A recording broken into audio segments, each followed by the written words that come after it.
Am I about to commit gaming sacrilege and suggest a Mecha-membrane keyboard? I actually am.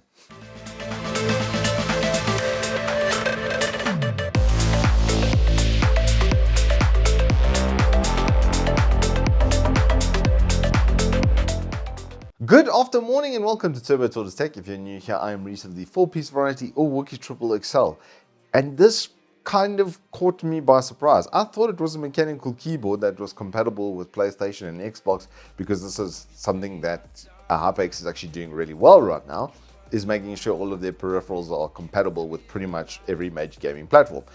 Because they've realized that gamers might have, more than one gaming station because of exclusives and other problems that present themselves. So they've made a keyboard in line with that, with a Mecha-membrane switch. That's honestly astonishingly good and pretty comfortable. And it made me realize that I can understand why some people might have this as a preference.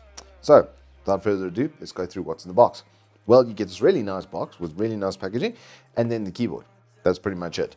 It does unpack quite nicely, and it's all nicely wrapped and stuff. And it's got like two little pamphlets inside for the functions on the keyboard. Speaking of, on the top right hand side, we have the brightness setting, we have the color wheel, and then we have the game mode over there. There's no Ingenuity software for this, so this will control all of the major stuff on the keyboard. And then on the far left, you'll see the 3 indicator LEDs for the game mode, the caps lock, and the num lock. And then you have your media keys on the top left over there as well. And these media keys are actually pretty damn nice. I specifically like the volume and stuff because it's got some tactile in it, so you can actually feel when it's being pressed, which is nice, so you don't blow your eardrums off accidentally. The backlighting, the keys, and the font are all super good quality. They're pretty much in line with what I would expect at this sort of price point if I was looking at a Mecha sort of keyboard as well. The back end, however, is better than some of the premium keyboards I've tested recently. There's rubberizing on both the kickstand and all around the corners. Good job, well done. We'll give you a round of applause for that, HyperX. You've done an incredibly good job there. Otherwise, it's pretty straightforward. The one thing that I'm kind of disappointed is there's no macro on this. At this kind of price point, and with it being a Mecha-membrane and not really having a mechanical switch, it's something that I sort of would have expected. But the membranes and the Mecha-membrane type of it is pretty much the best that I've used so far.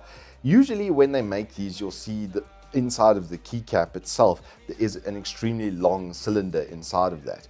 And it's very good that it's long in this instance because it creates a lot of stability and a really good key feel. For typing, this is honestly one of the best that I've ever used.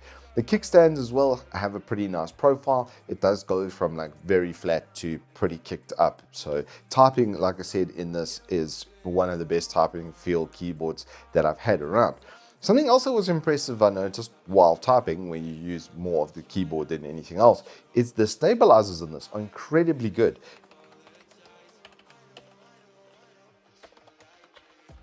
I've tested mechanical keyboards in and around this price that sound terrible with that. You can hear the metal and stuff rattling in there. So they've done an incredibly good job with that, and I think the look and feel of the keyboard as well. The HyperX up top middle does look absolutely fantastic with that light beam running in underneath it, and then the bottom of the keyboard, they've tastefully branded it once again. So all around, I gotta be honest, this is probably the best Mecha-membrane I've used, and very quiet.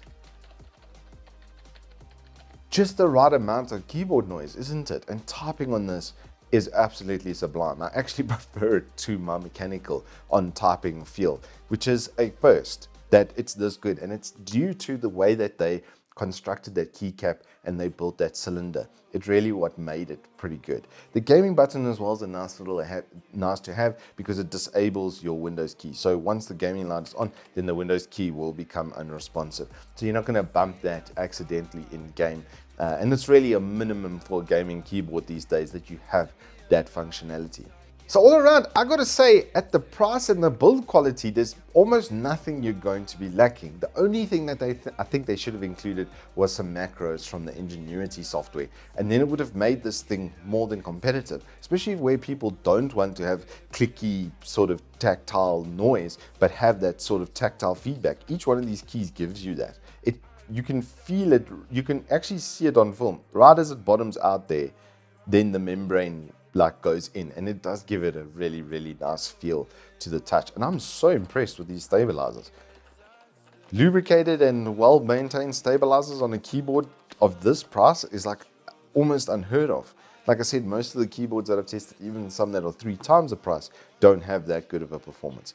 Enough media keys and stuff that you're not going to go wanting, and a build quality so good. I would honestly feel pretty comfortable if I had to use this for home defense. Anywho, that is all I have for you on the HyperX Alloy Core RGB. Another fantastic turnout from HP with their acquisition and their product delivery. I'm actually really liking this brand, and it's going to be like a top suggestion where it fits for those people in their niches and stuff, for those people that are looking at stuff like Mecha-membrane keyboards because they don't want the mechanical feedback and stuff.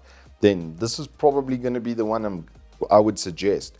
I think there are better keyboards at this price point that come with mechanical switches, which will just have an inherently longer lifetime, but they are giving a 2-year warranty with this. So it does give some food to thought about the quality and the rest of it that they're bringing with this keyboard.